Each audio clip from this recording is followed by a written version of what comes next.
So last week, when I was sick with a sore throat, which meant I wasn't filming anything new, I was just using pre-existing videos, I was watching a lot of YouTube. In particular, I watched 2 videos by Jack Howard, a Ramble About YouTube and then a response to Ramble About YouTube, and I watched all sorts of other people's responses to these things. And in this video, Jack Howard talks about his disdain for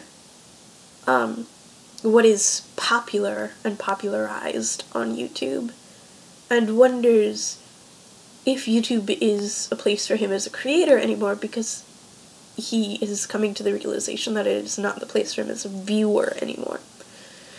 And of course he concludes by saying he can, like, put whatever he wants out there, so he'll make content he likes and put it out there, but he will not be watching much YouTube anymore. And a lot of the conversation, it was a good conversation, and I really enjoyed it, and it was thought-provoking, exactly what a lot of popular YouTube isn't. But something about it felt off, because everybody was trash-talking, like, tag videos, and Q&As, and even, like, challenges. And they were throwing videos that were quickly made under the rug. And, like, my videos take me, usually, like, the duration of the video to make. They're not high quality. I wish they took me longer, because I wish I could do more with them. But that's what they are. So that's my little personal thing there. Like, I kind of was like, oh, effort is not necessarily a reflection of intent. But, I don't know. And then, on the other hand, we have, like, hashtag Team Internet, which may have been started by Tyler Oakley. I don't know who started it, but it was definitely big. And it's from the big YouTubers, sort of to the little YouTubers, all about how we're all a community and we all need to support and uplift each other. It's why every YouTuber buys every other YouTuber's book. And I feel like these two communities are divided. Like, you either celebrate what is on YouTube or you criticize it. But I'm here in the middle, and I want to both celebrate and criticize what's made on YouTube, because unlike most of these people who have been talking in this conversation started by Jack Howard, I like Q&As. I like getting to know the people I'm watching more. I like tag videos for the same reason, and I think a lot of times the tags people pick tell you a lot about who they are. Not even like the questions, the answers they provide, but just the fact that they're doing this tag in the first place. Like, the fact that I made a chronically ill tag tells you that I am, or chronic illness, whatever, tag tells you that I am chronically ill and passionate enough about awareness to not only do a tag video, but make the tag. But here's the thing. I think both sides are forgetting something. I think hashtag Team Internet is forgetting how exclusive YouTube really can be, and how hard it is to be found on YouTube and watched. Like, I am so amazed at the fact that as of yesterday, there were 44 of you.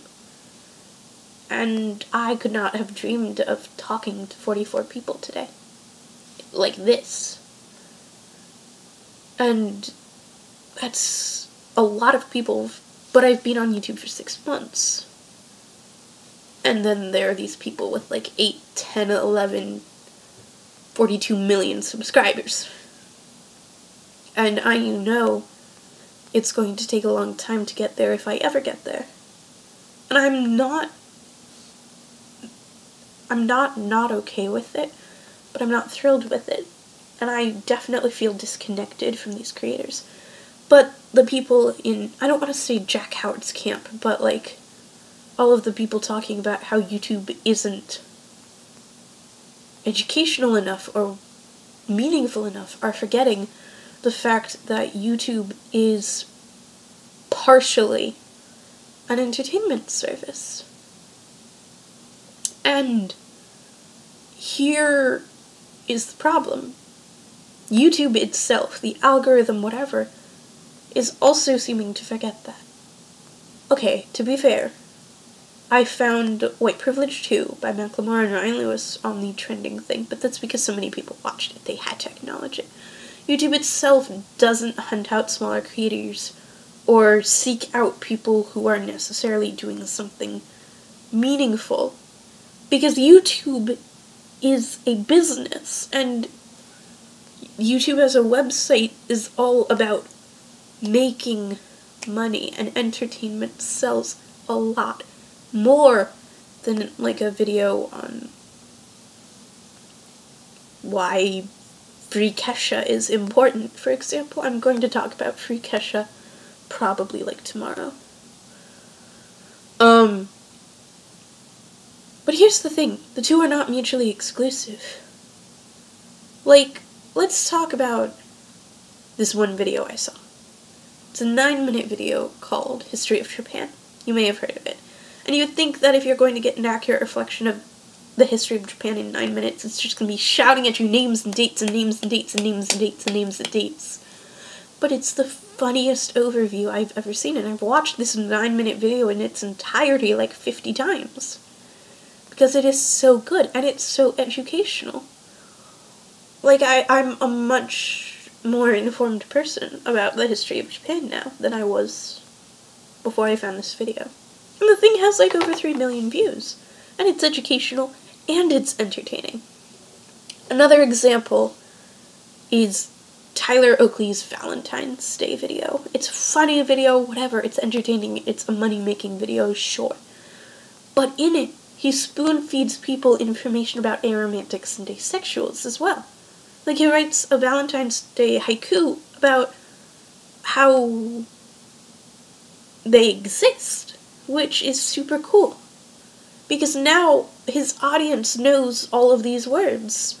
And everybody who's seen the video knows that aromantics and asexuals are things and will be prompted to do more research. They're not things, they're people.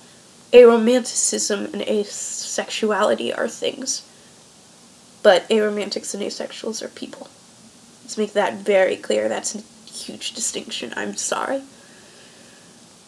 And for everybody complaining that educational content does not get noticed, I watched on It's a Commentary a video on white privilege today, and It's a Commentary has like over 3 million subscribers. It's not impossible.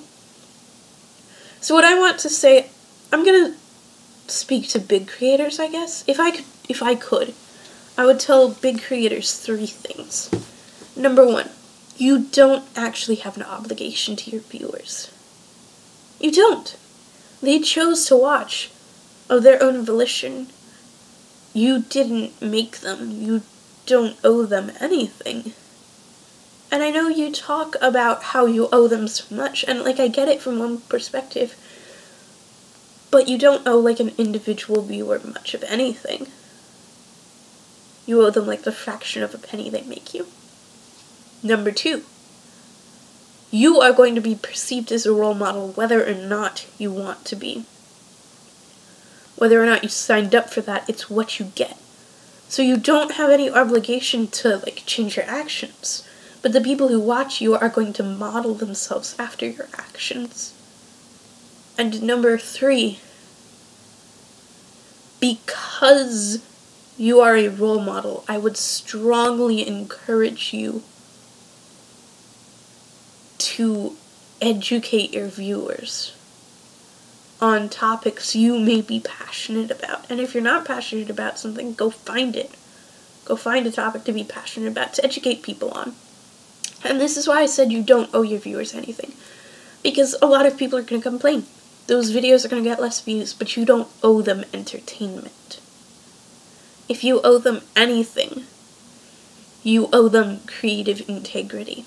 Which means you need to be making for the sake of making, not for the sake of money. But of course, you know, if I was a professional YouTuber, better believe I'd be doing the tin can challenge. But like, if you did the tin can challenge, you could use that as a method to promote awareness about like hunger. So like, you don't have to be educational at the expense of humor. And you don't have to be entertaining at the expense of having a significant message. And I think hashtag Team Internet can be a thing, but not until everybody on both sides of the camp realizes what's going on and works together to make the internet a place where we truly can celebrate as many people as possible, not celebrate a select group of people as much as possible. Was this video informative? Leave a like. Was it inflammatory? Leave a comment. Was it intriguing? Subscribe. Hit me up on Twitter or Tumblr using the hashtag #AskAzaria, or the direct messaging system on Twitter and the Ask box on Tumblr to be in our next Just Asking Monday, which is going to be on the 29th, because it's a leap year. Hope you have a great day. Why does it never stop recording anymore when I click the mouse? You know, I'm just going to take this moment to tell you that I saw Deadpool yesterday, and Deadpool's a great movie. If you're over 17 or whatever the age is in your country, or if you could get away with it, actually no. Just, if you're over the age, go see it in theaters. If you're not, just watch it online. But you didn't hear that from me. Because if you get traumatized, I'm not taking responsibility. I hope you have a great day.